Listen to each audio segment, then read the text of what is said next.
Hello, Reece. Hey, Paige. Would you like to do a video podcast thing? I would. Good idea. Great. Let's do one. And then it began. We look back on this, it's like, well, that's why we only got one episode done. Reece and I have two different problems that create the same solution, which is why we want to do this podcast. So my problem is that I am slow, OCD, obsessive, who has too many ideas Monkey tennis? to produce and turn into videos. So I have all these things which I want to talk about, but I'm never going to be talking about. I'm going to be talking about COVID in 2025, and people be like, don't care about that pandemic now that there's H1 in a million. Reece, you have a different thing that caused you to arrive here, right? I mean, I make so many videos that I don't have time to talk about other things besides transit, right? Like, people will comment on my videos and be like, oh, did you know that, like, in some random urbanism related thing? And it's like, no, I mean, my interests begin and end with steel-wheeled trains along a track. And if you try to bring something up to me that's not within that strict confine, I really have no idea. Only trains. It's kind of constricting you.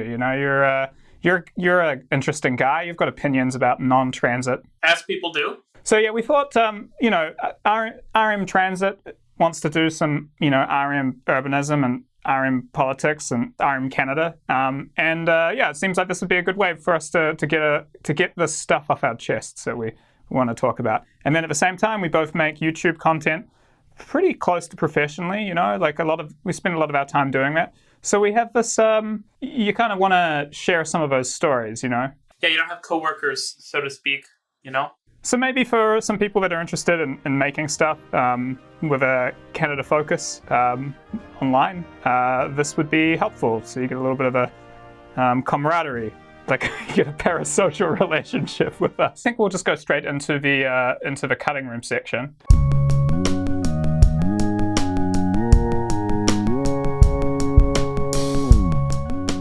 This is Ike. Hi. Hey, Reece.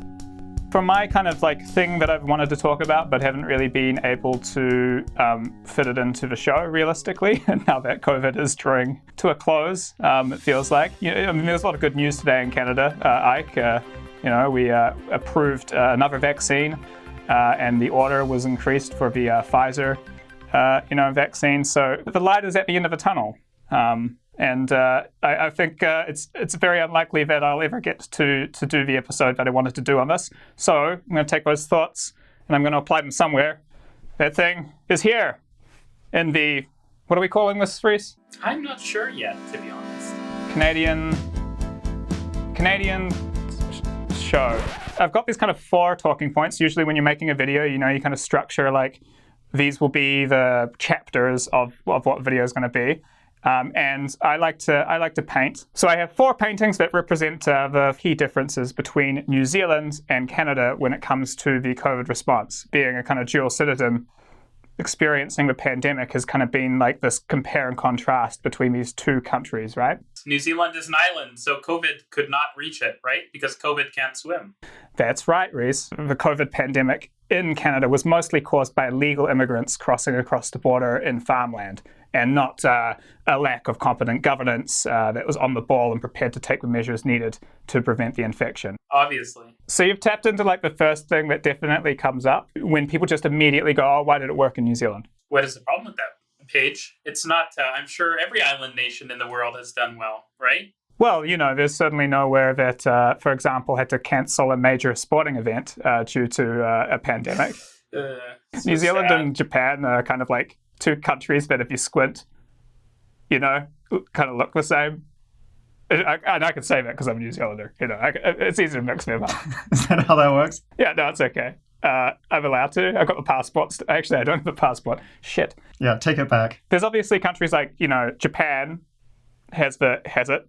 China, massive country, massive population, managed to control it. Vietnam did quite well. Thailand's done quite well. So it really isn't kind of a geography thing. And I think, it's a little bit, when you actually think it through, you're like, yeah, no, I mean, I haven't heard of diseased Americans illegally crossing the border and causing us to have a virus. I guarantee you that it's almost certainly the case that all the viral strains that have gotten into Canada in these successive waves have been people flying in at airports or crossing at borders, and a policy that allowed them to get through and to, infect other Canadians. I mean, I don't think there is a level of tracing available in Canada or the US or any of these countries to even really point the finger either way. I agree with you, but it's like, how would we even be able to tell if they were coming from illegal immigrants? We just don't have the volume. Like, if we were, maybe the Americans could make that argument if Mexico had a huge outbreak and there was no outbreak in the US, but we just don't get that sort of level of border crossing. I mean, we could try to trace, but why would you do that? Really, right? Like, why would you? It basically sounds like a welfare / jobs program to me, and I just don't see the reason.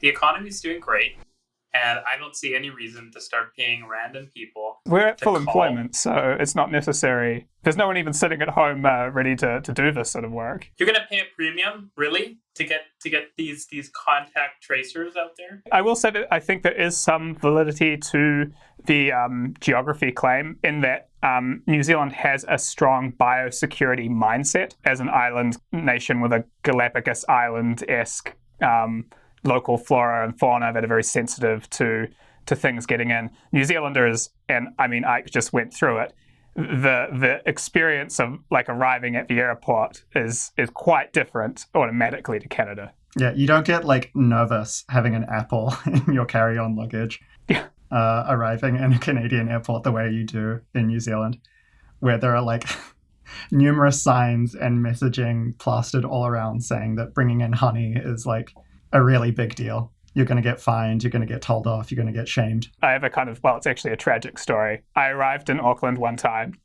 and there was this like international flight that had arrived where they'd given everyone literally apples, and all those people, a lot of them just hadn't eaten them on the flight and had like put them into their carry-on luggage.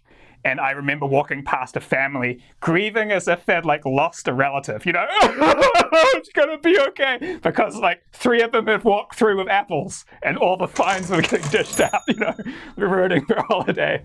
So it's like, it's very much. It sounds like it's Air Canada quality right there. Changing the speed limit and putting cameras up. It's not a revenue collecting exercise, it is a biosecurity thing, but they're it's definitely a mindset in New Zealand, and one of the things you'd notice if you go there is like there's a certain cultural difference around, for example, killing invasive species. New Zealanders, it's like, look at the cute little boy being taught how to strangle a possum to death, and it's just like, death to the possums. I like peanut butter because it helps cool the rat. Yay!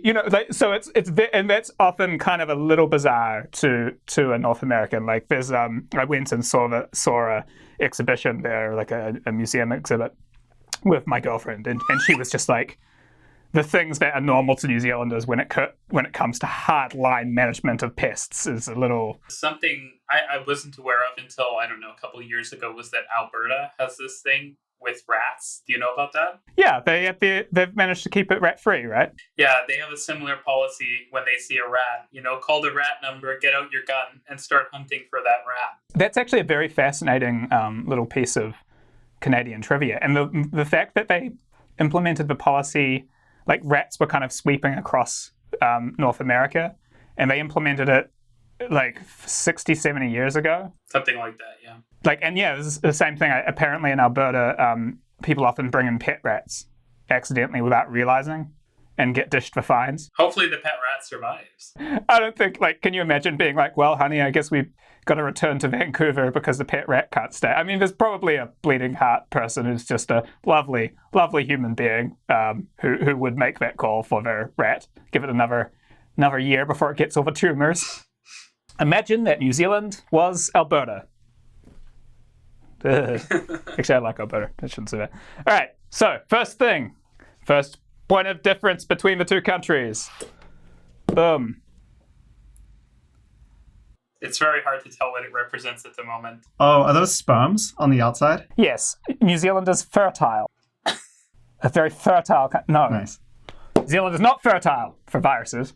This represents, well, Ike, actually, what happened yesterday in New Zealand. In case anybody is thinking this isn't serious, this is the first time I've ever seen all ferries, all boats, leave the inner Bay of Islands, seeking shelter in the open sea, no less.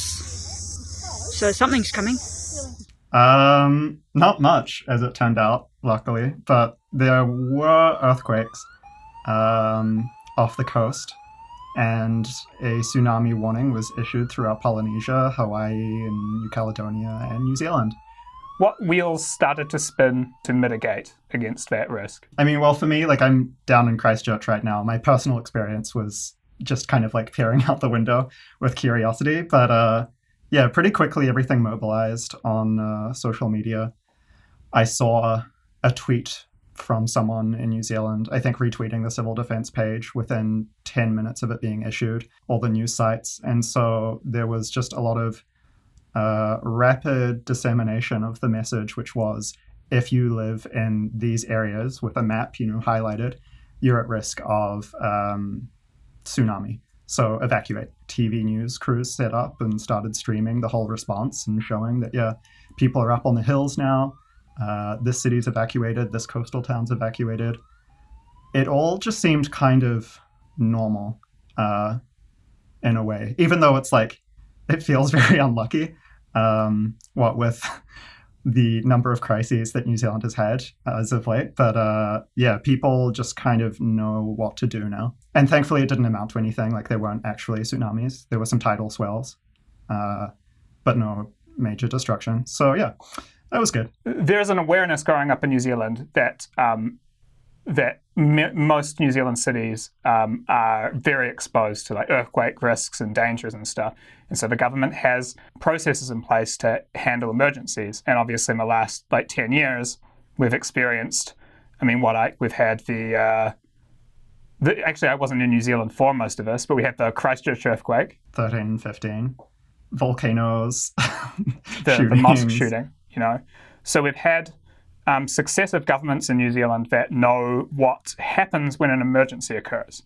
Like, they know how to handle emergencies, and they also know what an emergency means as far as being given a mandate to solve problems and take executive action. Effectively, the rally round the flag effect in New Zealand is understood. When something horrible befalls a nation, even if it's your fault, the public will give you a pretty good mandate, like maybe 6 months to a year, to pretty much do anything you want. And I think that what we've seen a lot of, especially in Canada, is a government that just hasn't experienced. It's been a long time since we've had a big national crisis. Maybe the October crisis was the last thing I can think of. That was just a really big... Trying to think. Yeah, we just don't... It's pretty...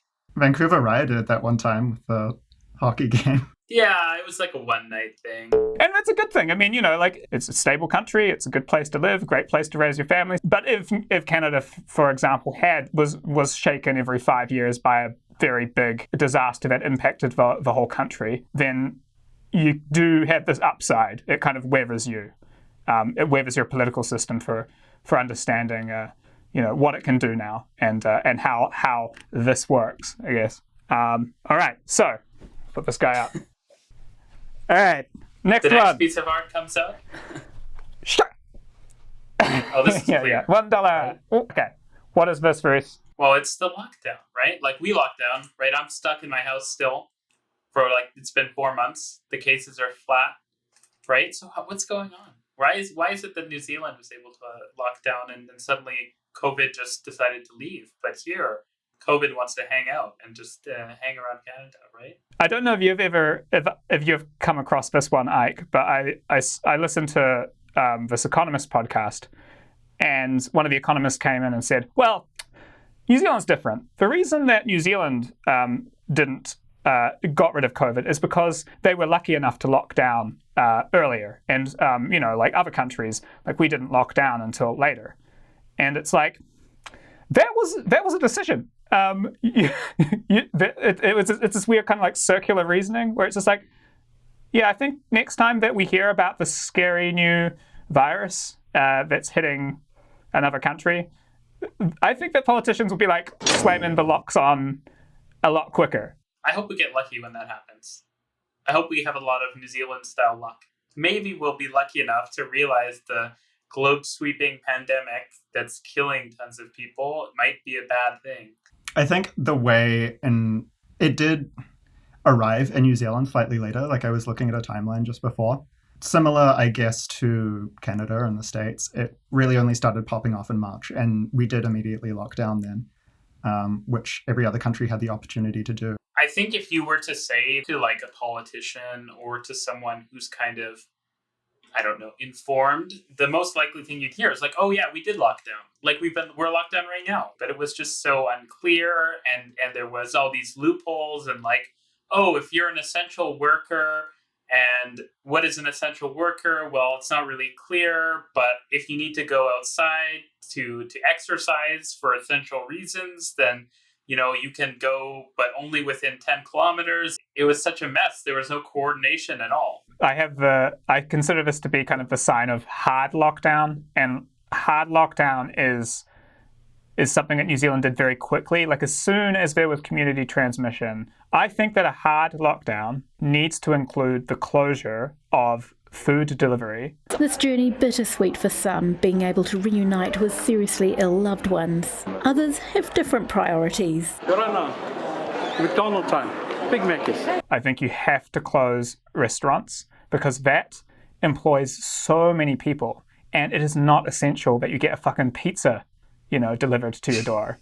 And they did. Like I rewatched the New Zealand declaration of the lockdown, and it's just so clear. Non-essential businesses in New Zealand must now close.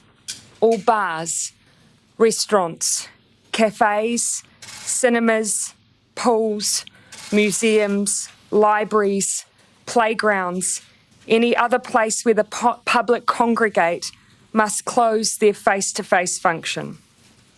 Over the next 48 hours, those who provide, for instance, takeaway services must move to close their operations also. All indoor and outdoor events cannot proceed. In short, we are all now preparing as a nation to go into self-isolation.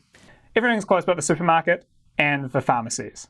And so because there's nothing to do outside, people don't go outside, and you don't have the huge supply chain in running restaurants. That industry is a huge employer, and it requires people to be in small enclosed places, cooking with a group of people, in an effort to not totally strangle the industry. It has caused so much damage. Every restaurant running with like half the revenue for a year versus just like a month, closed. It's basic. It's really simple. The fact that the goal of New Zealand's lockdown was to completely eliminate the virus versus a lot of other countries' efforts, which were, okay, this thing is really out of control, let's just flatten the curve. And as soon as the curve is flat, we'll pull the brakes off, allowed for a really different dynamic in how it played out. I think in retrospect, that will not be seen as a successful strategy versus a goal of elimination. If your economy can handle it, there are places where, it's a low-income country without the ability to, for example, cut a check for every citizen to just stay at home for a month. But Canada could have gotten rid of. We could have set up lockdowns that were hard enough to have gotten rid of. We had 50 cases, for our population. We had a ratio very similar to New Zealand's, at a point during our our experience. We currently have 102 cases, but so did Italy once.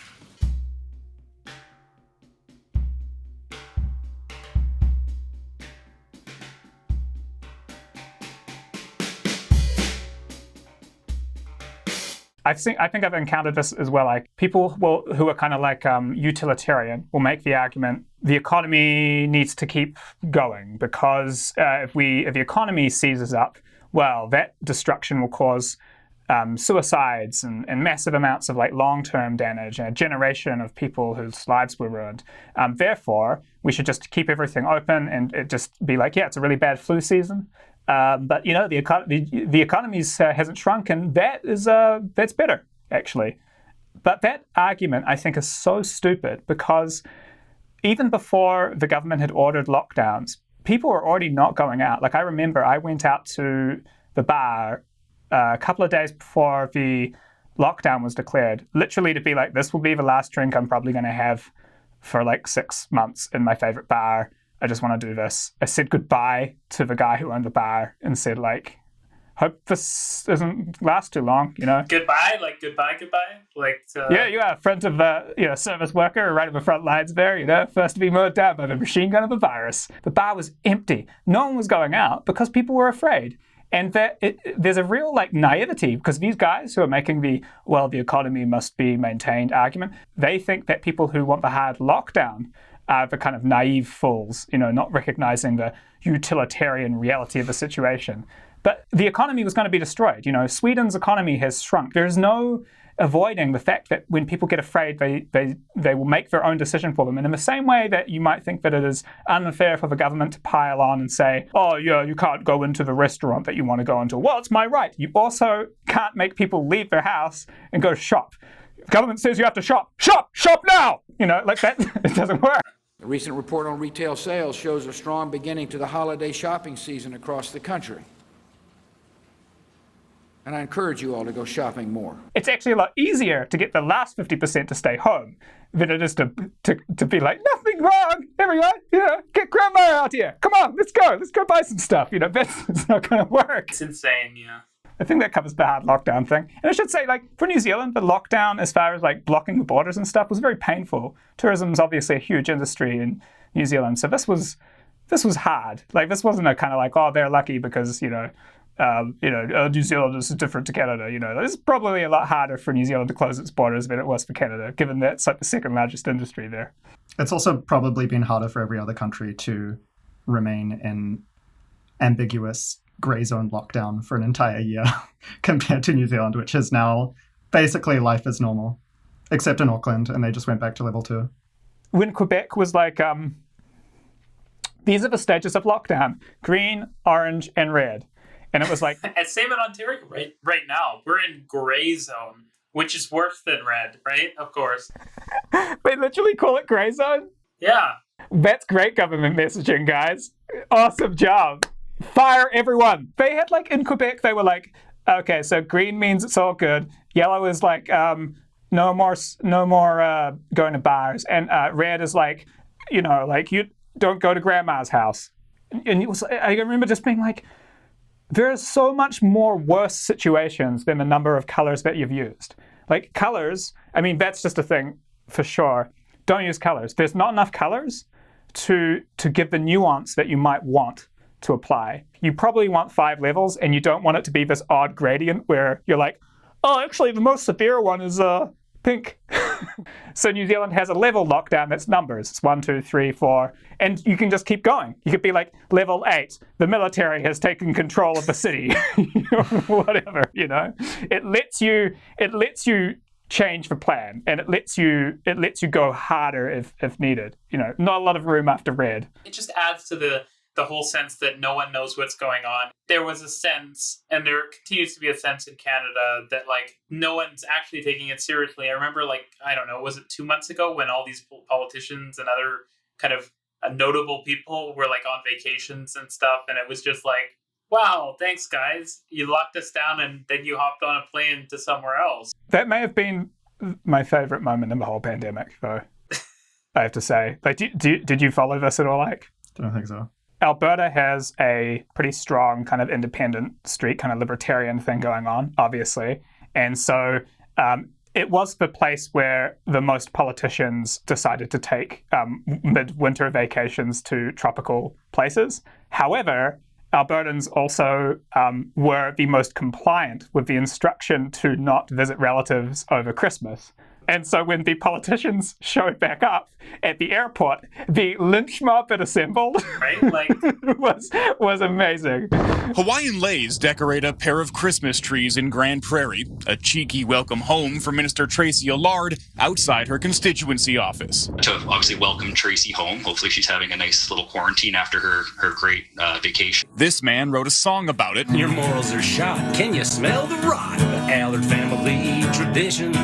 Some Albertans are hanging lays on their front doors. In Calgary, these passive-aggressive posters appeared on a popular street. I love Alberta. Anyway, it's like I love in Canada. I love Quebec a lot, and I love Alberta. They're just really, really fun provinces, you know. Anyway, so this one, is it Voltron? Any guesses? divide and conquer. No, that's black level, the Unitary state. Obviously. You're saying that these robot heads aren't clearly communicating ideas, Reece? Maybe. Yeah, talking about like color systems not being very clear. Well, anyway. You're not running our pandemic response. Oh my god. We're at flute playing robot level right now, so everyone's going to need to pick up an instrument. Yeah, no, I mean, I'm an entertaining communicator, not a government information conveying communicator. I hope I'm a fucking entertaining communicator. I guess we'll see. Right in the comments, Unitary state, all the countries that are notable for doing well in the pandemic, so New Zealand, Taiwan, Vietnam, China, every single one of them is a unitary state.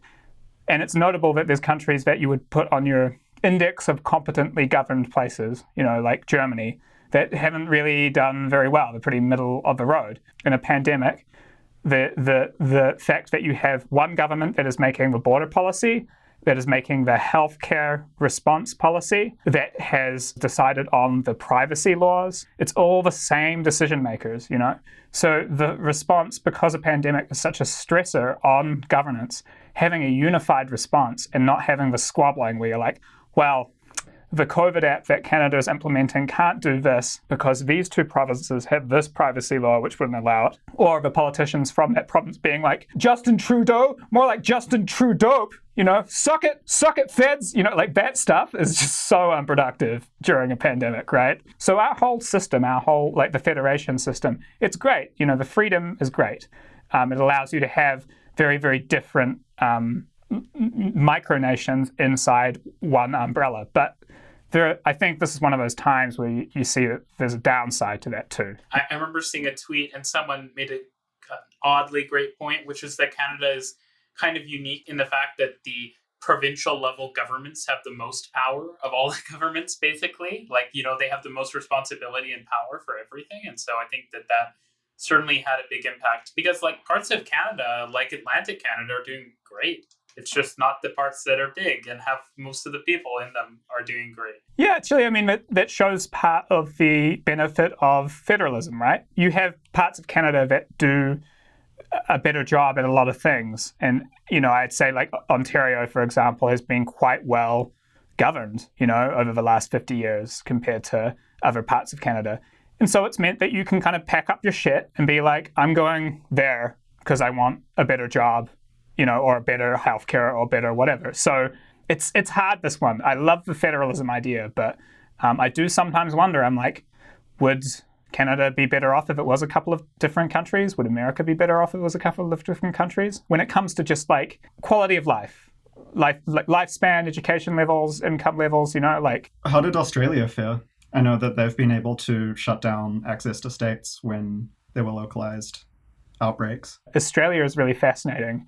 Their state governments have been seen as the competent managers of a pandemic there, while the federal government has been seen as the kind of basket case. And I'd say in Canada, we've kind of seen some provinces do well, some provinces do badly, and the federal government kind of be pretty middle of a road.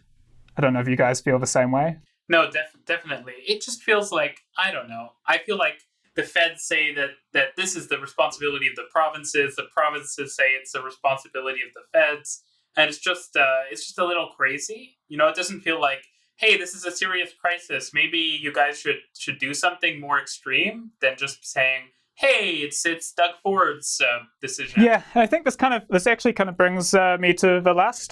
Thanks for the segue, Reece. Good job. It was intended, of course, right? I planned it.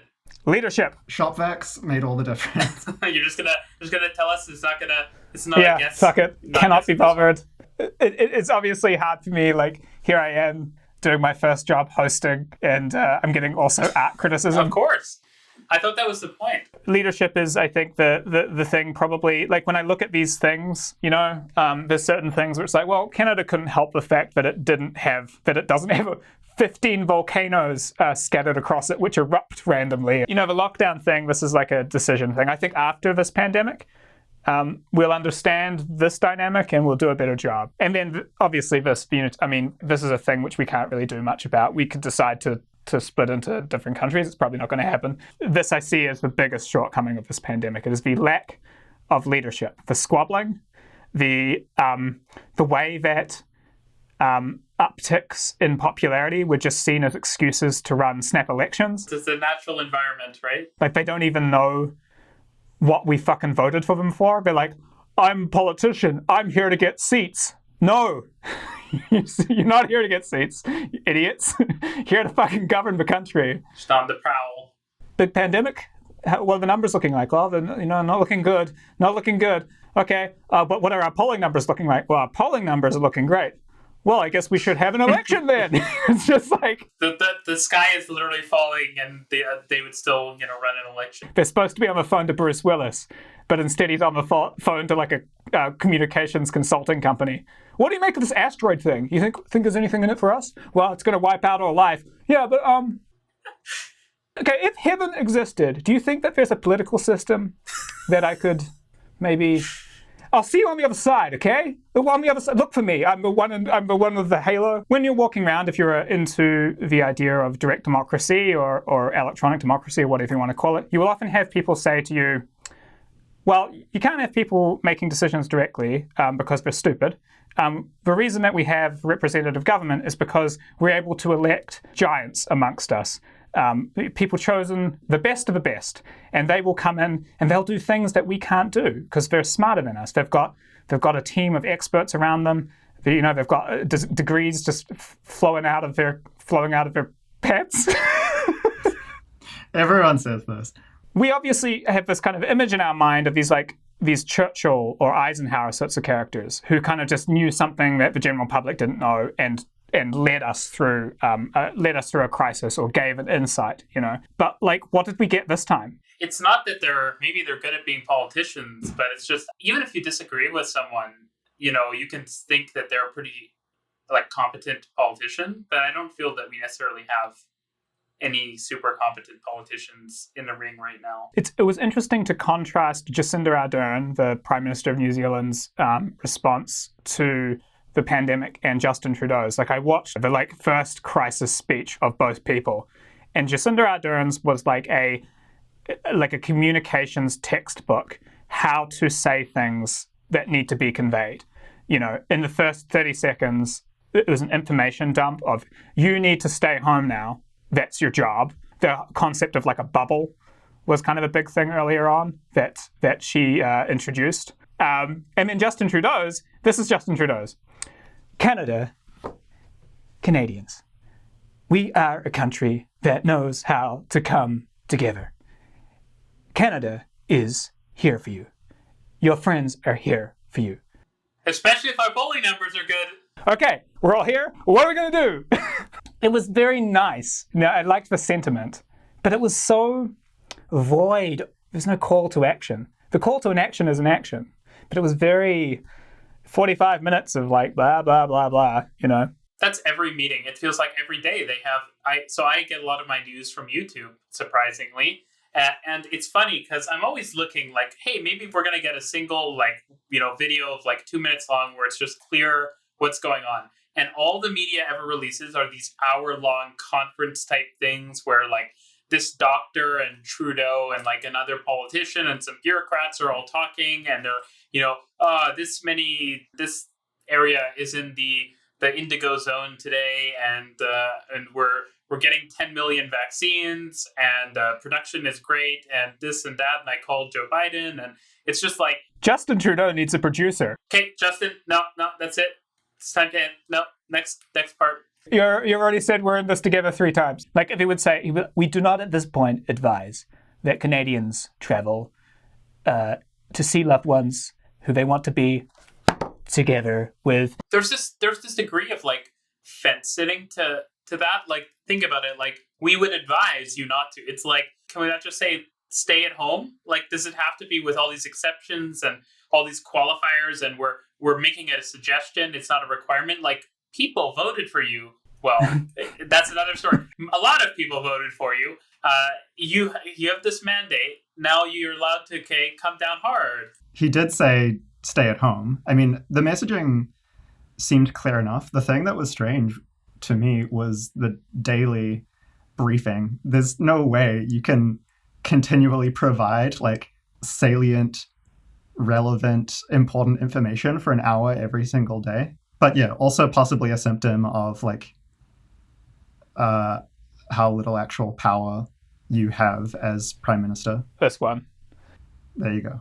So Jacinda Ardern could say, you can only go to supermarkets. Justin Trudeau couldn't say that because not his purview, you know. He can say, like, we have control of the borders. But I would point out, like, I remember fairly early on, the line, the time to come home is now. It's like months later that they implemented the quarantine hotel. And even when they did tell people to come home, I remember, like, it was mainly a thing I remember seeing, like, all these scenes from the U.S. where people were at, like, Chicago O'Hare and stuff, and just, like, you know, the airport's just full of people. But it's almost like we didn't have any policy for when these people came home. With like, we just said, oh, like, stay home for 2 weeks. And I don't think that was enough. Like, it's been interesting living in my condo building because if you follow the rules, you would have no idea that other people weren't. But then the second you go outside, you're like, hey, like, you guys don't look like you all live in the same household. What are you doing? Or like when someone comes into your lobby and they say like, hey, I'm here to visit a friend. And the concierge is like, you can't do that. And then they're like, oh, I bet I need to park my car. And they say, oh, just do it on the street and, you know, whatever. It's just like, what? Do you want a lollipop? I mean, I've licked it a little bit, but you can have it if you want. Oh, sure. And Reece is like, what? I haven't shared a lollipop in a year. The quarantine hotel thing, you know, like that was implemented fairly early in New Zealand. Now, I found it fascinating talking to Ike about just his experience of arriving in New Zealand. Like, what occurred? How'd you get back home, Ike? So to fly in, I'd already bought my tickets and they'd announced, as like many countries were announcing, a negative COVID test taken within some time range of your flight to board. Airlines have the power to set up whatever rules that they want, and then it's kind of up to every single region and city and society to make sure that it's actually the type of test that Air New Zealand required. You know, it's not guaranteed that every city has that faculty. Montreal did, though, and so I got my test within 72 hours. I paid for it out of pocket because the tests provided by Quebec didn't specify the methodology, which apparently some people are getting denied because of. I do think that the rule makes people more cautious, and it probably does prevent some COVID carriers from boarding planes. But at the same time, if you wanted to be like a total shit, all that was happening was, you know, border people were like looking at my PDF on my phone and just trying to make sure that the name matched my passport and that the date was good, you know. And so they're all doing like mental arithmetic to be like, oh yeah, this is 72 hours. You're good to go. And it's just... They're like looking at it and they're like, this says that you're Aries. Oh, this says you got your test taken at Good Tests Montreal Super Legit Testing Company. I don't care about that. The only thing I care about is that the name matches. I feel like, you know, if we were in Estonia or something like that, they would have just had, you know, a web portal and like the testing whatever organization just, you know, assign some value to your passport number. And then when you go to to check into your flight, they know right away. And there's no looking at PDFs or whatever the crap. You know? There was also a lady who, it was devastating. I'm not sure if she actually ended up getting through in the end, but her test was taken 75 hours ago, not 72 hours. And they were like not letting her in. They just like get her to kneel and put a bullet through the back of her head. It was just about as tragic. Like, she was older woman returning home to see her family, had so many bags, and she's in LA. She doesn't live in LA. And so it's like, well, fuck, you know, are you really not going to let this person live the life that they had planned for the next year just because of 3 hours difference? Don't worry, old lady. This country has lots and lots of social safety nets for the homeless. I was more like, don't worry, lady. It'll be easy enough to forge this thing. Like, if they don't let you through, just like... Crack open your laptop, you're on Photoshop, like, no problem. No, we'll get you one COVID test. What do you need? I can change this number from a 5 to a 2. That's fine. Come on, lady. I saw this guy do the whole thing. I'm not sure they would have like picked up on it based on the level of critical thinking that was really being displayed. Anyway, when I arrived in New Zealand, they don't let you know where your COVID hotel is going to be right till the last minute. I'm not exactly sure why. Maybe it's just it lets them be more flexible. Maybe it is to stop people from complaining or being pissed off all the flight. By the time we finally landed, a lot of people had been in the air, or traveling at least, for like 40 hours at least. And then they say, oh, and by the way, sorry, you've got just one final leg of transport because lucky you get to go down to Christchurch. And then half the plane's just like, ah! Like, I hate Christchurch.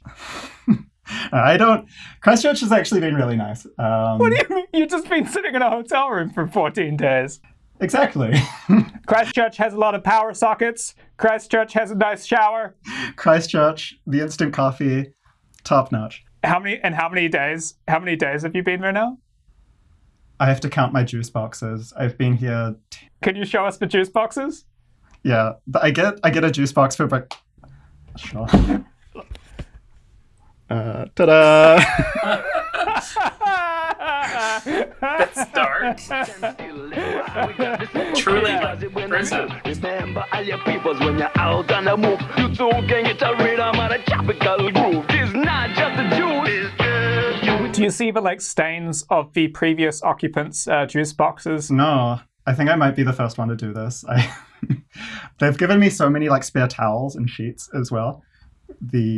I guess suggestion being that I, change my sheets. I mean, you're a busy guy. You've got a lot to do during your day, so... It's a huge bed. I mean... There's a command center that's like, room 302 doesn't seem to be recycling. Throw them in for another cycle, boys! I think they're just all going to be like, gross. But then what are they going to do? Like, no one can come into this room. So anyway, back to border security important stuff. Numerous COVID tests. Well, not COVID tests, temperature things, and like multiple people checking my PDF thing. Because I was traveling light, I was wearing lots of clothes. Like I had my thermals on because, you're leaving from Montreal, which was super cold. So I was actually really hot. So when they're taking my temperature was already kind of like elevated. And I had to be like, no, I swear, I'm just like overdressed. It's not COVID. I swear, I'm just a Canadian. They loaded us onto a bus. There's like the military's been mobilized to ferry people and like instruct and say, okay, here's the plan. We're going to roll out and we're going to go to this hotel and it's good. So the military were kind of like, move, and like loading you into the back of like a military transport? Yeah, I mean, it's not like that theatrical, but when the man in front of you collapses from the disease, you will pick up his juice box and move forward. It was more just like muscly dudes in camo with clipboards, like checking things off. That's good though. Like, it's you need a little intimidation factor, I feel like. Do you have virus?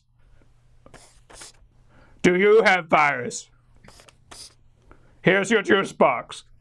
Making fun of the Defense Force, Paige. That's brave. Like, the whole thing was reasonable and everyone was cooperative. And I mean, for one thing, just being back in New Zealand where the default is to respect one another, that felt kind of nice versus my experience at any US airport, which is just like so disdainful. Yeah. And I think it's all part of that same, like, New Zealand feels in this together and we feel like we are succeeding in our strategy. There's a lot of like social cohesion. Can you say in this together and do the Trudeau? No. Like this, like you just need to... No, I know how to do it. I'm just not going to do it. So that's it. And I get out in 2 days, I think. I've been getting multiple swabs. I've had like 4 at this point. And temperature checks every 2 days or something. I went to the dentist a few months ago, and they asked me if I had ever had a COVID test, and I was like, no, I haven't. Like, has the average person in Canada at least had a COVID test? Like Paige, have you had a COVID test? No, but like Sam Gamble went and got one for not for fun, out of interest, just to see what it was like. And yeah, like they shove a swab way down your nose, right? Some of them, they really stick it up there, and it's like 10 seconds each nostril, and that's super unpleasant. These ones are fast. It's like 3 seconds up a single nostril. I've gotten pretty good at them. Let's say we're not going to go into conversation on this, I don't think. I'm going to ask you guys if you've heard about something, and you can just confirm or deny that you've heard about it. But have you heard about what China is apparently doing with new travelers to China? No. Oh, butthole stuff. Paige, we're not going into conversation about this. Just, okay, now it's my turn to do a confirm or deny with Reece. Butt stuff? Confirm. The other thing, I guess, worth speaking on is because I'm a New Zealand citizen returning for more than 90 days, I don't have to pay for any of this. And like my flight back up to Auckland is getting comped as well. So it's just been a 2-week delay on my tourism and this like a vacation that I'm taking.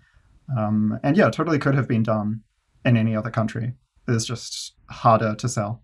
How much does it cost to go through the process if you were only going to stay for 50 days? Say you were going back for a funeral. The sticker price for the managed isolation, which is the whole hotel thing, was at my time of booking $3,100 New Zealand.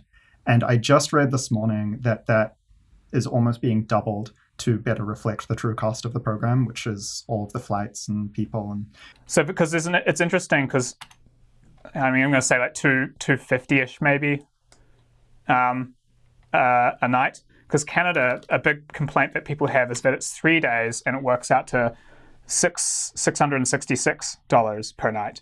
Whereas is there profiteering going on? I don't know. I think it's still being like heavily subsidized, and there are only 5,000 rooms at any time. So it's still like definitely bleeding the country in terms of tourism throughfare.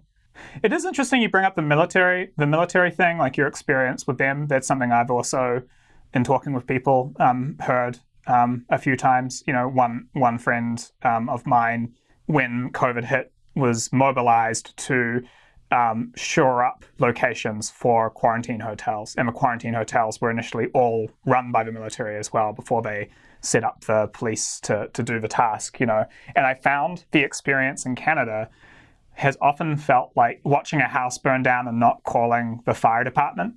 We're a peaceful country. The military is not there for war anymore, really. Their primary task is for crisis, you know, whatever that crisis is.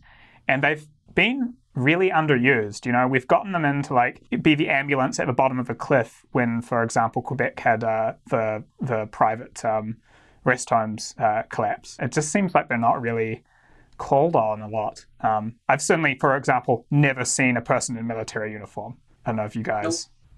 It's just a good kind of image thing, you know? Like to have a guy out there, you know, people take it more seriously. Shit, that guy's wearing camo. Like a lot of the benefit to wearing masks, I think, is just like you're kind of, when you're walking around in the supermarket with the mask on, it does kind of help to remind you that you feel a little like rush of air get in and something. You're like, oh yeah, I'm breathing in the air here. I should probably finish up my shopping. Maybe if we had clearer goals, it would have been more obvious to utilize the military to, say, do grocery delivery or something. I don't know. It'd be interesting to see someone from the army just to see what their side of it is. Like, perhaps part of the issue is that there's this kind of cost control thing going on with the different provincial governments. Is that actually possible? Is it feasible to deploy them in that way? The soldiers do seem to show up when people are actually dying, but you kind of want the soldiers to show up before that happens. Yeah, and for example, being like, we're stopping food delivery from restaurants, but if any Canadian is low on food, call 1-900 whatever, and a military person will take down your name and a food parcel will be dropped off in the next 3 days.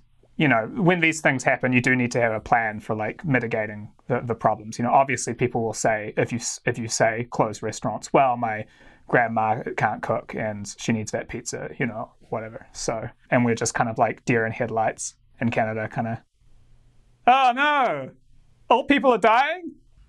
It's part of your first painting, understand how to respond to crises and understand that can be something that the military gets better involved with. I would make the point that I think these two things here will be lessons learnt for a lot of nations, and I don't think that we're going to have to go through something like this again in our lives. Like, by that I mean a year and a half of like a moderate lockdown sort of experience, because I'm sure the economists and the crisis management experts will study this shit to death for the rest of our lives to figure that out.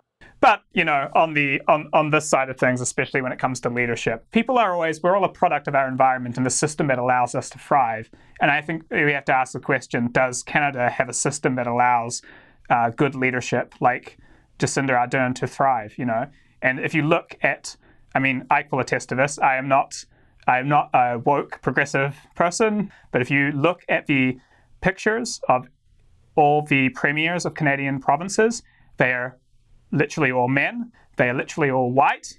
You have to start going, what sort of a system have we created? Because even at the most superficial level, it doesn't look like Canada to me. No, for sure. Definitely. Well, the other things that Canada is brilliant and a world leader in, do we have this in our government? And I think that this pandemic has shown that we do not. Instead of being like, getting all kind of partisan and like, oh, I hate that. It would be different if it was the other party in charge of blah, blah, blah. I don't think it would be. I think we had an experience that was the product of an unhealthy political system. It's time for some reforms. It's a bigger problem than the other team sucks. All right, that's my speech. Hate the game, not the player, basically. Yeah, basically, we should hate the game. We should fix the game. It's very easy to point the finger up at the political leaders, but who voted for them? How do we vote for them? These are the questions to actually ask. It's our fault that this happened in the end. Let's do something about it. All right. Thank you so much for coming, Ike. Normally this would be the time of the week that Ike and I would have our beer and catch up about going on. So he's having us just you were sorely missed, Ike. All right. You didn't have to organize a whole podcast to talk to me. Well, until I get back then. Bye. So long. Nice to Bye. meet you, Reece. Nice to meet you too.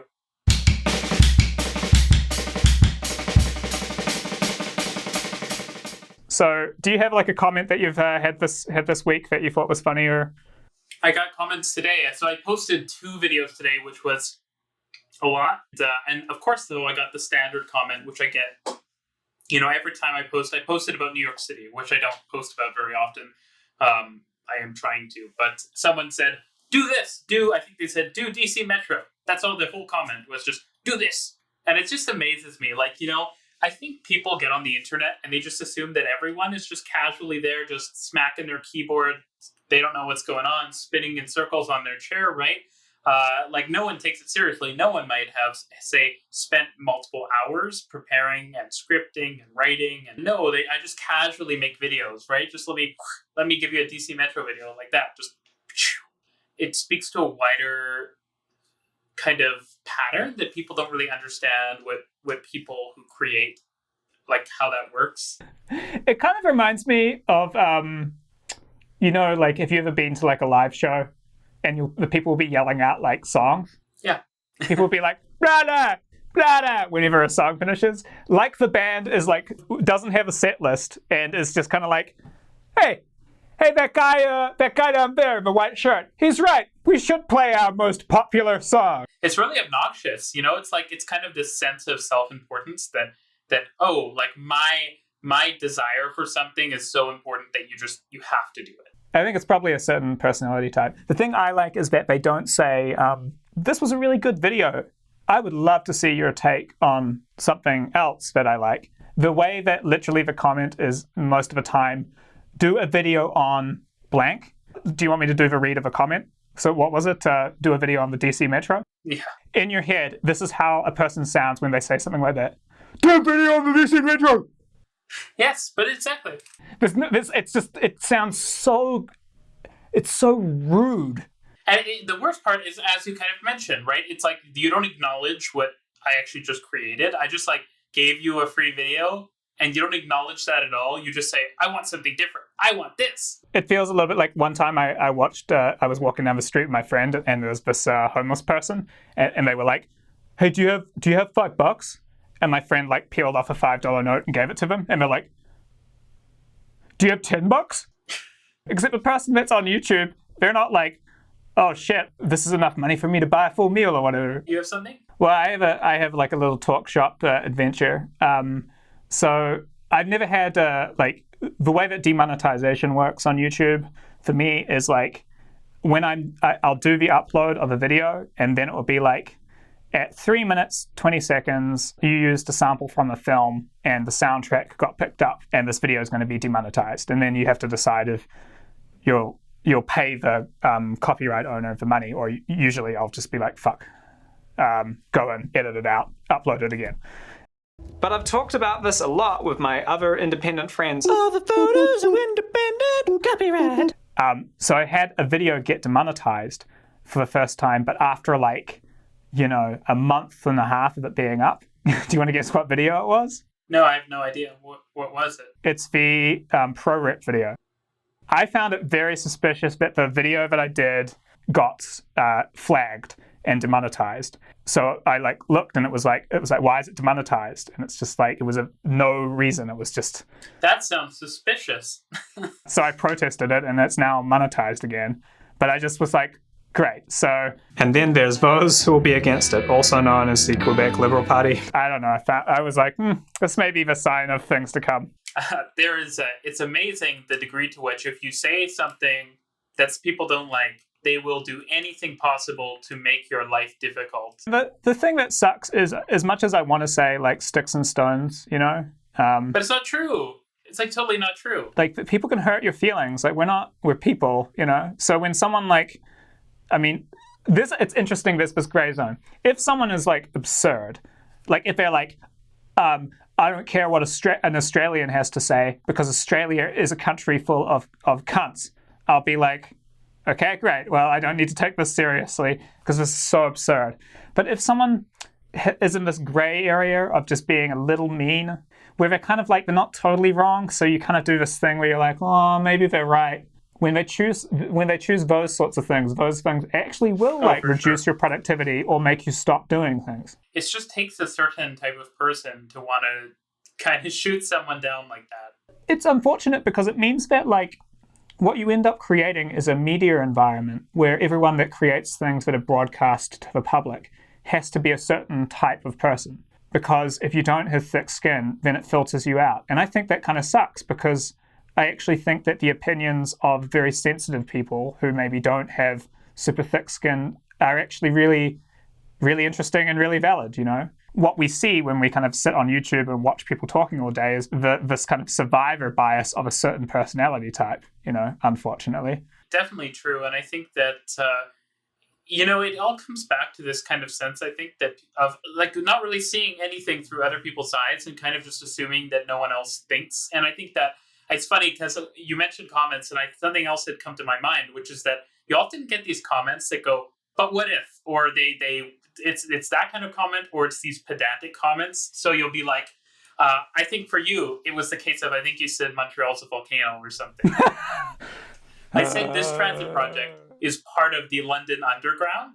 And then every London Underground fan on the internet came to my video and said, that line is not part of the London Underground because it does not use London Underground trains. And I'm like, well, it's a train and it's underground, and like anyone who uses it, no, it doesn't have this motor type, the car with this. How could you create this? I've nicknamed them the pedantic police. It's interesting actually, when I went through a fact-checking process on a script recently with a major broadcaster, and the number of things that they found that it was like, oh yeah, like I just kind of copied a number wrong, or in my own editing process, I'll often be editing my own video and be like, I should check that number, and I'll do a double check, on the thing, and be like, oh, I'm going to need to fix that somehow in post. Whenever I release a video, I've come to accept that there'll be a mistake in it.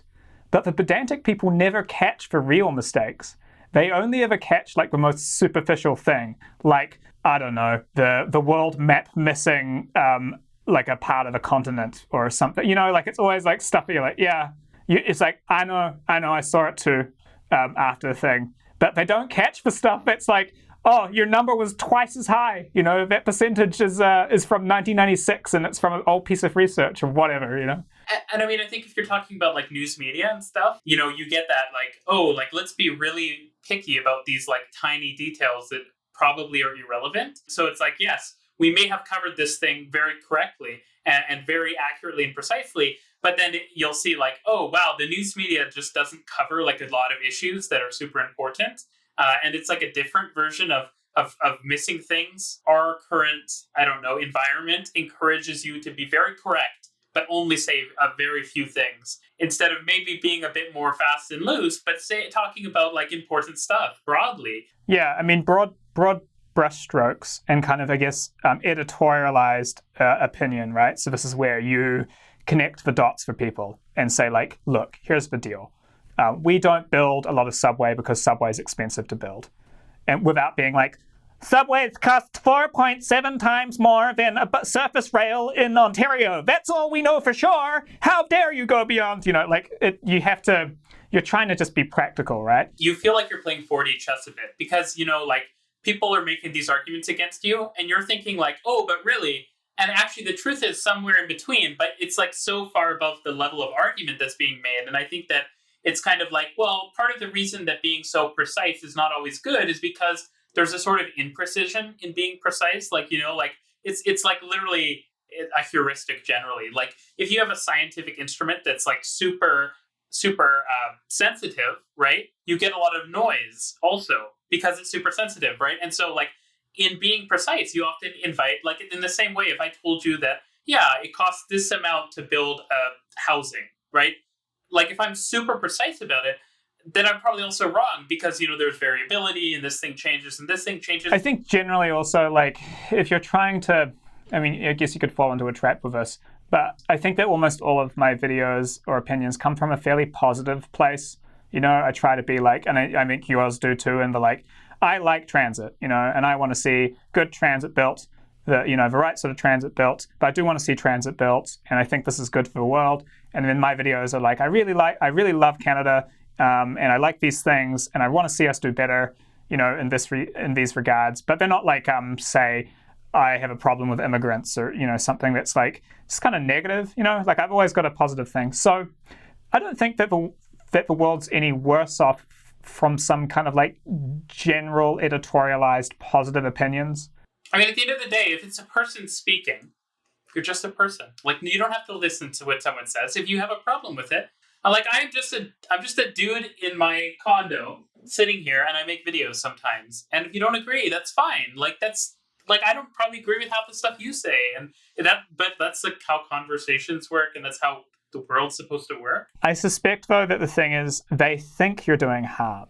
So if they're a person who's like looking at it like the government has this amount of budget for spending on transit, and what Reece is proposing is a bad use of that money, they should be building steam trains, because I'm a train guy. Choo. They see you as dangerous, you know, and someone who needs to be countered, right? I understand that point of view for sure. And I think that, like, if you believe that, then, like, the truth is, and if you're coming and criticizing a lot of people, then you should make videos. Like, truly, you should. I would respect someone who, like, criticizes me so much that they go and make a video so much. Like, I would respect them a lot for doing that. As long as you're civil, too. Because I think that there's a difference between, like, being civil and polite and criticizing someone and then just being a jerk.